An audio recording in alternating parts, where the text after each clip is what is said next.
When it comes to backgrounds, most artists are intimidated, annoyed, or uninterested in making them. And I'm no exception to this. I've struggled to make my comic backgrounds, so much so that it's even prevented me from making comics altogether. But backgrounds play a massive role in making your comic more immersive, engaging, and interesting. So today I'm going to break down why comic backgrounds are important, what backgrounds can be or not be, and how to make your own. So let's get into it. So much of the time when it comes to drawing comics, most artists will focus on the characters, and they're not wrong to do so. Primarily the readers and most of your audience will do the same. However, that's not to say that the readers won't notice if your characters are just standing out there in a white blank void. In order to make your characters and stories more believable and interesting, you have to employ the use of background to add to your composition and to complete your vision. By using a background element, you can manipulate your scene's mood, setting, and atmosphere. These three elements are crucial to any background and any story, really. For instance, let's say you're writing a fantasy comic about a vampire who's stalking his prey in the night. We already have a vision in our mind of what that character might look like. We can imagine the high collar, the fangs, the leather bodysuit, the over-the-top guns. Oh wait, that's just Underworld. Forget that, that's not important. But what if we were to take that image just a little bit further by letting it bleed into our mood, our setting, and our atmosphere? Picture this, if you will.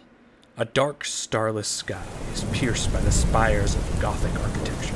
The rain pours down the crumbling stone in rivers. The wind stirs the damp leaves from decrepit castle ramparts. A blue moon illuminates the silhouette of our vampiric heroine.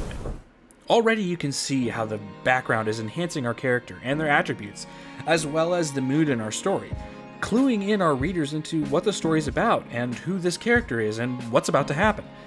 We know that it is nighttime because of the blue moon and the dark sky, which puts our scene into a spooky, scary mood that we want our readers to follow. We've established that the setting is sometime in the past or in a fantasy universe by hinting at Gothic architecture and a castle. And all of these elements are brought together once we have our character finally revealed, silhouetted in moonlight, our description complete, giving us a full atmosphere to our story. And I didn't even have to draw any of that out. That all happened in our imaginations. So yeah, backgrounds are quite important when it comes to telling stories, but what other elements can they convey other than where we are or what we're doing?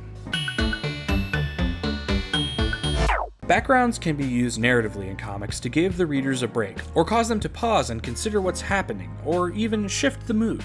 In Hayao Miyazaki's Spirited Away, there's a scene that happens in the middle of the movie where the characters are peacefully riding a train. This is known as the ma of the story. It's a break from the action, the dialogue, and all the other things that have happened in that movie to allow the audience and the characters in the film a moment of pause and reflection. This can also be used in comics. Some of my favorite comics are the ones that have large establishing shots or even smaller background moments happening that have little if anything to do with the story. They are there as a way of causing us, the reader, to collect our thoughts, taking a pause and being ready for the next bit of the story, whether that's an argument, a fight scene, or maybe a shift in city, or a shift in tone from a scary moment to maybe a more reflective one, or perhaps a happy moment to something more sad. By using backgrounds, we can make sure that our readers don't feel like they're being pulled from one scene to the other jarringly, as if they were on a train that's run off its rails. Now, you don't have to have a Spirited Away moment in the middle of your comic every time you want to shift the conversation topics between two characters, but you can use an establishing shot, or maybe even what I like to call a rest panel, where you show the aspects of the environment that your characters are in. This will help break up your story beats without having to end the issue or chapter of your comic. It's a great way to show a mastery over pacing, and a way to remind yourself to take your time with your story. You can also use these methods to shift from one mood to the other. For instance, you can go from a peaceful scene to an all-out battle scene, or from one character's perspective to another. This is covered a lot more in my comic panel flow video, so make sure to check that out.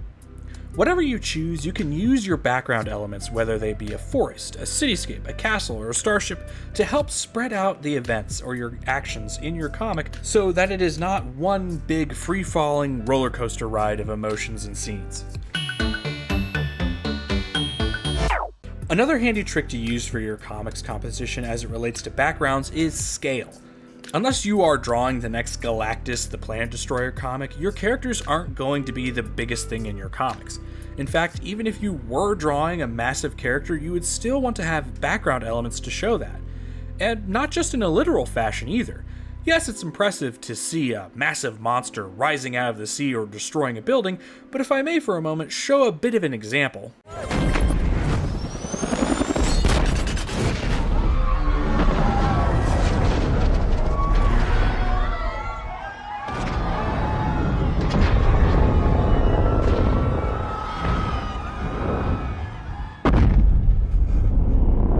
Did you see that?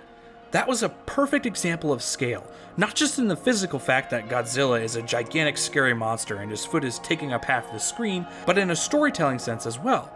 There are massive explosions and destruction happening in the background. There are crowds of people terrified of what's about to happen, and yet there's this giant, unbothered, unmovable object that then takes a step forward towards the destruction rather than away from it. This is visual and thematic weight.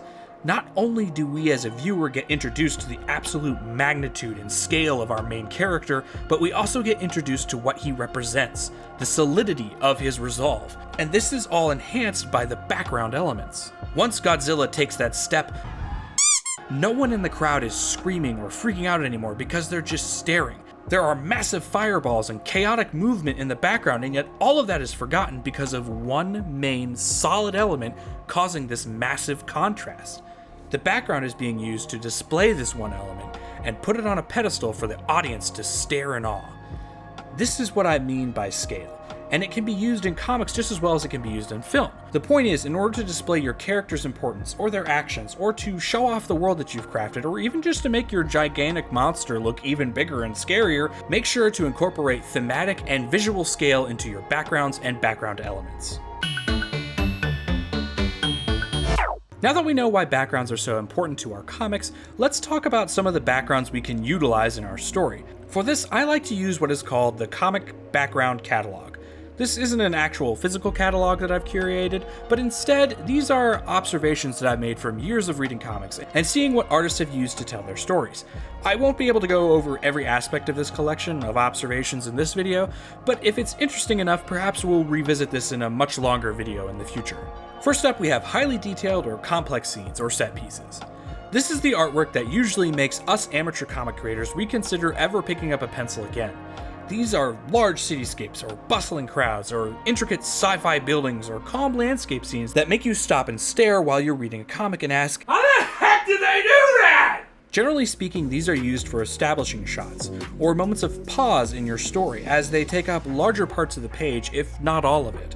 The details or lack of details in the scene contribute to the visual noise of the composition, telling us, the readers, whether we should stop and stare at the complex madness of the busy street, or pause and contemplate at the peaceful ambience. You don't have to be a master artist in order to create these scenes, although you do have to have a lot of patience and willingness to create the mood that you want your readers to experience, so don't rush these kind of panels. Secondly, after you establish your scene, you can get into the more abstract or colorful panels that don't rely on background elements in order to tell their stories. These are the panels where your character's expressions, movements, or actions will dominate the narrative, so there's no need to add every little finicky background element or set piece. In fact, if you did add all of that, the visual noise would be too much and we wouldn't know what's important and what's not. By utilizing your background's color and intricacy, you can guide your reader from panel to panel that are most important or to the moments that are significant in your comic. Or you can use the third method and remove the backgrounds altogether. That's right, you can have a completely blank background, but only under certain circumstances would I consider using this.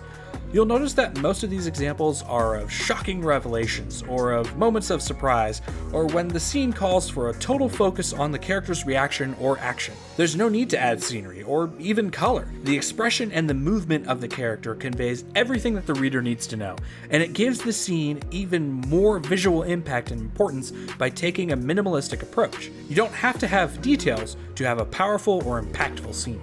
However, like I said, I would avoid using too many of these so that you do not cheapen the effect. Finally, I'm going to leave you with a few thoughts as to how to approach making your own backgrounds. I'm not going to show you step by step how to draw buildings or trees, as there's plenty of other tutorial videos for that, but these are things that you should keep in mind as you make your own comics. First of all, consider the mood that you are going for. Above all, you want to make sure that you are conveying whatever emotion or setting you want for your comic page, via all of the elements that you draw or don't draw. Consider how the color, scale, and visual noise of your backgrounds will affect this. You don't want to have a negative impact on your overall story just because your background is clashing with your mood or trying to steal the scene from your characters. Secondly, don't freak out about backgrounds. There are so many amateur artists out there that have incredibly complex backgrounds in their comics that make us all feel super inadequate. And for many of us, that's probably why we don't like backgrounds in our comics or don't want to use them. But as previously stated, backgrounds are very important to telling your story. So while there's a lot of information that I'm sure you're absorbing as you study your favorite artists and comic or manga, don't be overwhelmed by their skill to the point where you don't draw backgrounds at all or don't even try to make your own comic. While backgrounds are important, you can still have a comic without fully understanding every element or aspect. Take your time and learn through your own experiences. Don't take forever drawing the background of a scene just because you think it'll make you look cool. Learn from your page composition what works and what doesn't, and eventually you will learn how to balance these elements in a way that is uniquely your own style. Finally, make sure that your backgrounds, characters, and other scene elements are all harmonizing in a visual composition. Observe the color palette, the panel flow, the visual noise, the scale, and various other aspects that go into creating interesting comic pages. This will take time and effort on your part as you learn to experiment and gain knowledge as you work on your own comic projects. So don't feel bad if you don't create masterpieces right off the bat. Continue observing and reading and studying your favorite comics, graphic novels, manga, or comic strips. So hopefully all of this has been helpful to you and has gotten you excited to add backgrounds into your own comic work. Thank you so much for watching. Make sure to like and subscribe so you can see my next video about comics or artworks or whatever else I decide to make videos about. But until then, go make something awesome.